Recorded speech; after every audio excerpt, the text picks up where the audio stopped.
Report. Bijapur में हुए नक्सल हमले में जांजगीर चांपा जिले के मालखरौदा ब्लॉक के सब इंस्पेक्टर दीपक भारद्वाज की शहादत हुई थी। उनके पार्थिव शरीर को गृहग्राम पिहरिद लाया गया, जिस दौरान पूरा क्षेत्र शहीद दीपक भारद्वाज के अंतिम दर्शन के लिए उमड़ पड़ा। शहीद को गार्ड ऑफ ऑनर देने के बाद सभी ने श्रद्धांजलि दी। शहीद दीपक भारद्वाज के पिता राधेलाल भारद्वाज ने अपने शहीद बेटे के चिता को मुखाग्नि दी। गौरतलब है, बीजापुर तथा सुकमा की सीमा से सटे हुए जोन्नागुड़ा में नक्सलियों और पुलिस जवानों के बीच मुठभेड़ हुई थी, जिसमें 22 जवान शहीद हुए थे। इन्हीं में से एक मालखरौदा ब्लॉक पिहरिद गांव के सब इंस्पेक्टर दीपक भारद्वाज भी शामिल हैं। 30 साल के दीपक भारद्वाज का जन्म 6 सितंबर 1990 को हुआ था। दीपक ने 16 सितंबर 2013 को सब इंस्पेक्टर भर्ती के मेरिट सूची में स्थान पाया था। 3 भाई बहनों में सबसे बड़े दीपक भारद्वाज के परिवार में पिता राधेलाल भारद्वाज, माता परमेश्वरी भारद्वाज के अलावा छोटी बहन भावना एवं भाई विकल्प है। उनके पिता शिक्षक हैं। दीपक का विवाह 29 नवंबर 2019 को प्रांतिका भारद्वाज के साथ संपन्न हुआ था। दीपक शुरू से ही मेधावी छात्र रहे। ग्राम पिहरिद में प्राथमिक शिक्षा प्राप्त करने के बाद नवोदय विद्यालय में उनका चयन हो गया था। बचपन से ही उनके मन में देश और समाज सेवा का जज्बा कूट कूट कर भरा हुआ था। सब इंस्पेक्टर के पद पर चयनित होने के बाद अंबिकापुर, सूरजपुर, राजनांदगांव में उन्होंने अपनी सेवाएं दी थी। अपने क्षेत्र के युवाओं को दीपक भारद्वाज लगातार देश और समाज सेवा के लिए प्रेरित करते थे। साथ ही पढ़ाई के लिए भी युवाओं का उत्साहवर्धन किया करते थे, जिसकी वजह से वे अपने क्षेत्र में काफी लोकप्रिय भी थे। सब इंस्पेक्टर दीपक भारद्वाज के शहीद होने की खबर से उनके गृहग्राम सहित पूरे क्षेत्र में शोक का माहौल बन गया है। खासकर उनके करीबी लोगों को इस घटना पर विश्वास ही नहीं हो रहा था। पूरे क्षेत्र में शोक का लहर बना हुआ है। क्षेत्र का हर व्यक्ति शहीद दीपक के पार्थिव शरीर के ग्राम पहुंचने की आस में बैठा हुआ था, ताकि वे अपने वीर सपूत के अंतिम दर्शन पा सके। शनिवार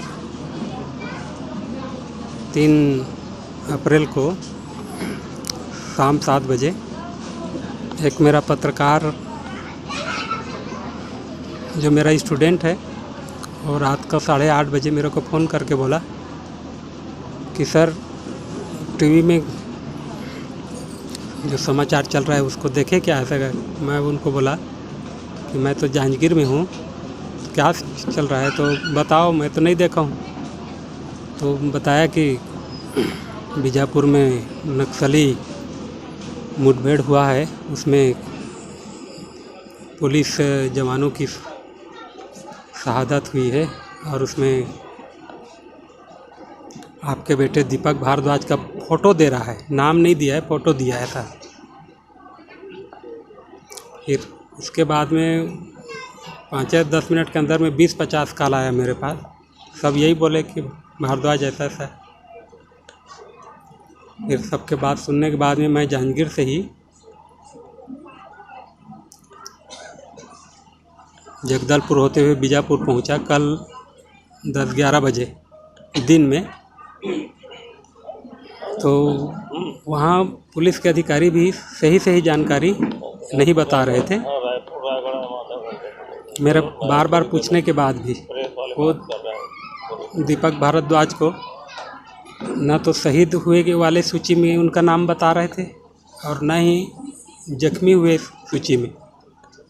मैं पूछता था तो ये बोलते थे कि मिसिंग है, मिसिंग में।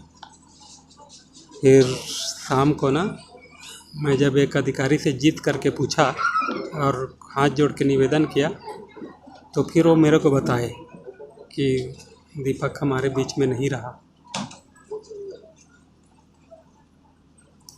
जिससे मेरे को कंफर्म हो गया मैं कि मेरा बेटा का शहीद हो गया है। क्या देखिए,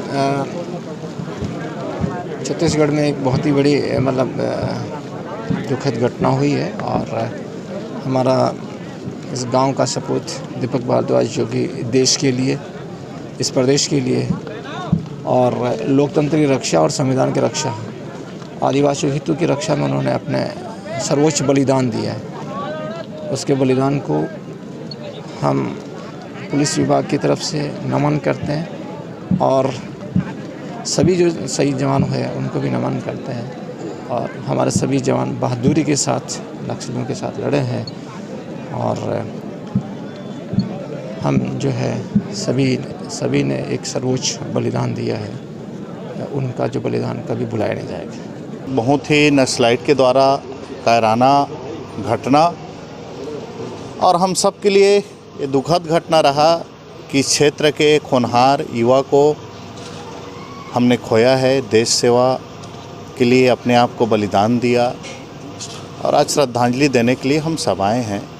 और आज ऐसे माध्यम से मैं सरकार को कहना चाहता हूँ, ये नक्सलाइट आतंकवाद उन्मूलन की बात करते हैं, जब जब घटना होती है तब तब इनको याद आता है, लेकिन घटने के बाद पुनः घटना होने तक इंतज़ार करते हैं। अगर नक्सलाइट के पास इतना बड़ा सिस्टम है तो हमारे सरकार के पास क्यों नहीं है?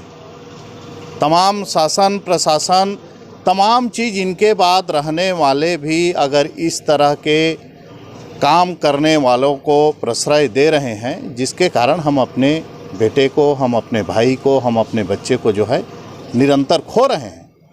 और खोने के बाद चाहे केंद्र की सरकार हो, राज्य की सरकार हो, कब तक आंसू बहाते रहेंगे? इनको ऑपरेशन करना चाहिए, बड़ी कार्यवाही करना चाहिए। हमारे पास पूरा सिस्टम है, तंत्र है। अगर सरकार ये बोलता है कि हमसे ज़्यादा नक्सलाइट के पास तंत्र है, ये हम सब लोगों के लिए दुर्भाग्य की बात है। ऐसे परिस्थिति पे आम आदमी भी अपने आप को कहीं सुरक्षित महसूस नहीं करेगा।